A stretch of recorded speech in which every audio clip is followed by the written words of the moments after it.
tired of getting on the bus, getting off the bus? How is it? Well, the shows you never get tired of, and actually the bus life is relaxing, especially if you get in a routine. I think the only thing that gets tiring is like a lot of excessive travel, or like airplanes. That's the only stuff, really. Like the rest of it is quite normal.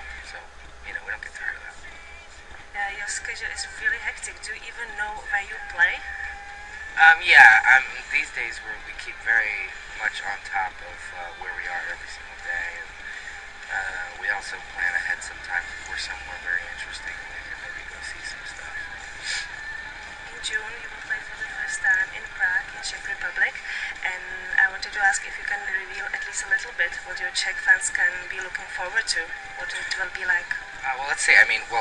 First of all, when I found out we were going to Prague, Prague is a place that I've always wanted to go to, so I'm very excited about that. I think what they can expect is just to see a show that's very honest, very pure. We're going to play as many songs as we can.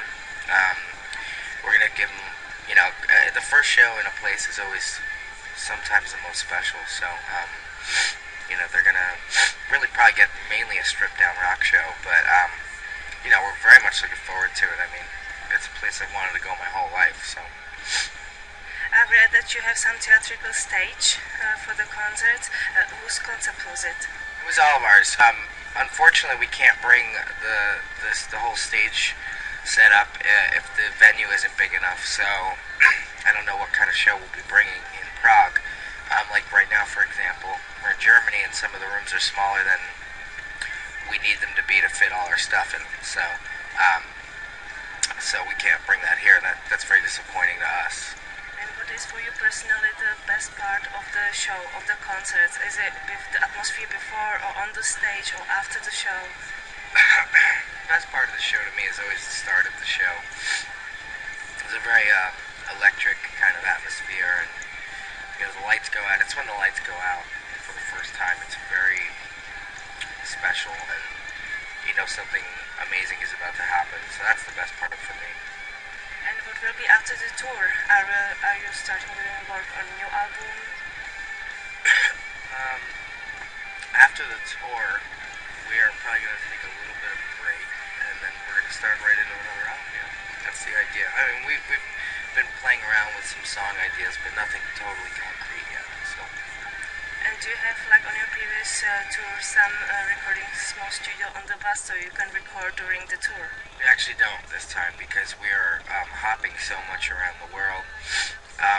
It's hard for us to get like a foothold or get our roots dug into a bus because we're constantly moving. So, like, we had to stop in the middle of the U.S. tour. If we had been on a full run in the U.S., we could have done that, but we just can't this time. So. Is there some of your songs that you're really tired of playing live, that you played so many times? No, actually, a lot of the songs we play are songs that we've been playing over the years, instead of playing other songs that we never play. But I think the ones that we play now are the ones that we unanimously love a great deal. So I actually never get sick of them, no matter what the song is. You got really devoted fans right from the beginning when you formed the band. Do you remember the first feeling? Because I remember that you said that at the first gig, after the first song, you knew that you had fans on your side. Do you remember the feeling? Yeah, I do. I remember that first show, and it was interesting because the people that appreciated us at that show weren't fans yet. They were just people responding to something they just heard the first time. And to get that huge of a response by people literally just hearing you for the first time, there was no demos out yet, there was nothing, there was no MP3s yet, it was just, this was it, this is all you were going to hear. That feeling was incredible. I think that first show fueled the band for at least a year and a half, and it gave us the confidence we really needed. And why do you think that people got related to you so much?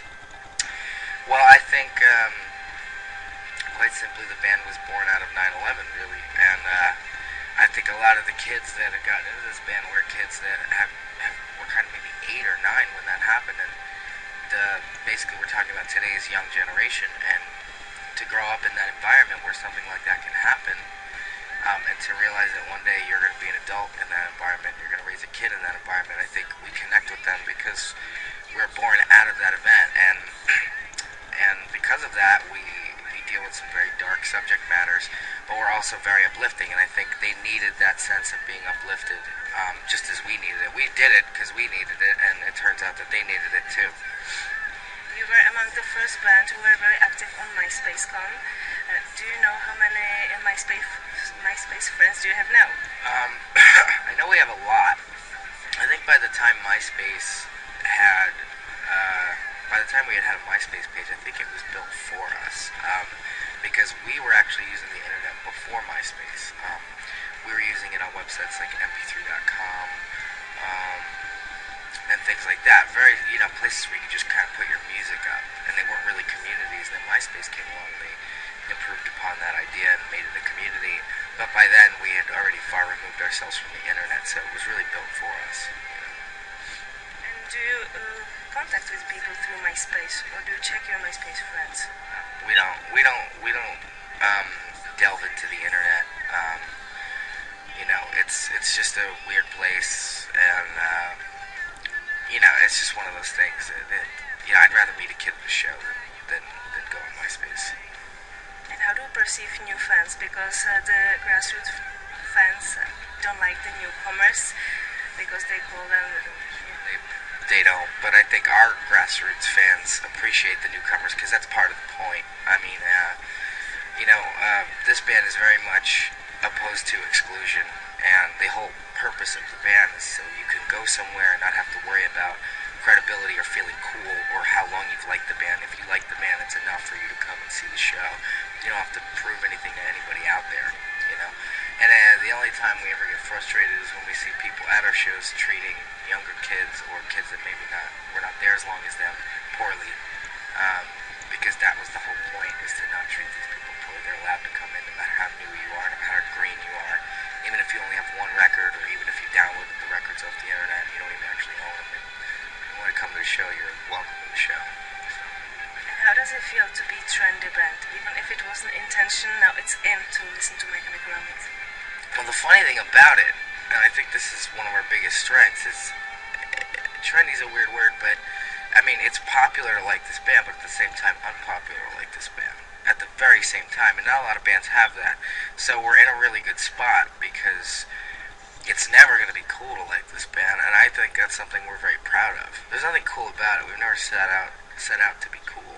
I think it's a really hollow pursuit, and I think that trying to be cool really is seeking other people's approval, and that's something that the band's never desired. So although it may be a popular thing to do and we have a lot of fans, it's not necessarily the cool thing to do. So I like that. And on your mobile, do you have as a ringtone your own music, or what songs do you have as ringtone on your mobile? I actually never use ringers, period. I put it on vibrate, because ringers are just like, I don't need that going off. And how often do you have to change the number? Do people get your private number? I've changed my number a bunch of times. Yeah, it happens, and it happens simply because you give it to people with the best intentions, and then it just it's very easy for that to get out. So you have to be really careful about what you do with your email and what you do with your number. Yeah. You say that My Chemical Romance saved your life twice, and that it can save other people's lives. How can it do so? Well, the way it did it, I'll explain it in the way it did it for me. I mean, the first time it did is when I had no purpose, and I was basically living in my parents' basement, doing nothing. I mean, I was going to end up being nothing, and I couldn't live like that, so I don't know what was going to happen to me. So the band gave me a purpose, and then, whether the band got big or not, it didn't matter. What mattered is that I had a purpose. So, and then again, when I got clean and sober, the band was there for me. It's what helped me. Those van rides with 7 guys in a van is what got me through that. I was basically, detoxing in a van, and I spent months of sweating and being erratic, and they really helped me through it. So I mean, really, the way the band is there for people is through the music, and that's the point. It's the music. We're not therapists. We don't have the answers, but we have to say what we have to say, and that's simply it. And you feel responsibility for the kids because they really look up to you. I feel a responsibility to live my life, and the guys feel a responsibility to live their lives as best as we can, to not fall into the rock cliches of like sex, drugs, and rock and roll. We're very much opposed to sexism, racism, homophobia. These are things we've always been opposed to because we saw them early on in the punk scene that we were a part of, and then we detached ourselves from that. And I think that stuff exists in any scene, though. But in our particular scene, we didn't like it, so we removed ourselves.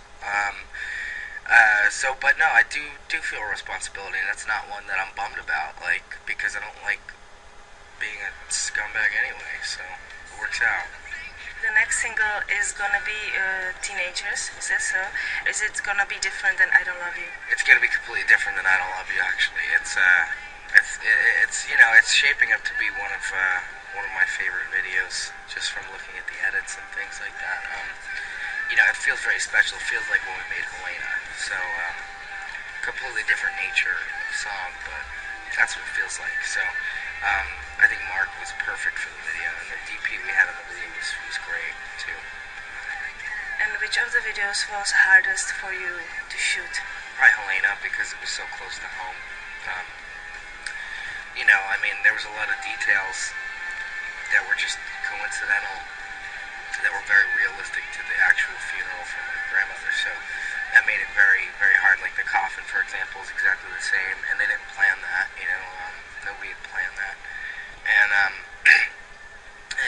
that was a difficult video to shoot. We didn't do much in that video, actually. We just performed and carried the coffin, and that was it. You designed some of the merchandise for My Chemical Romance, and I've heard that you designed also some merchandise for other bands. Can you say for what band? That was a long time ago. I'd done a t-shirt for Thursday before I'd even had a band, and that was a lot of fun.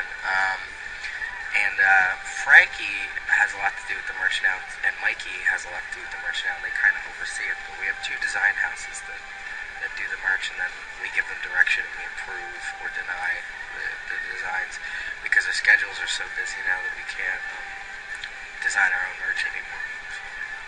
For the Black Parade costumes, you collaborated with Colleen Atwood.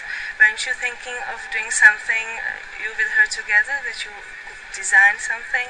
I would love that. She was, out of the whole Black Parade experience, she was one of the most special people that we worked with, and we really hit it off with her. She was she felt like all our big sister, and I kind of wanted to keep working with her after the Black Parade, because she was so great to work with. So, I would love that.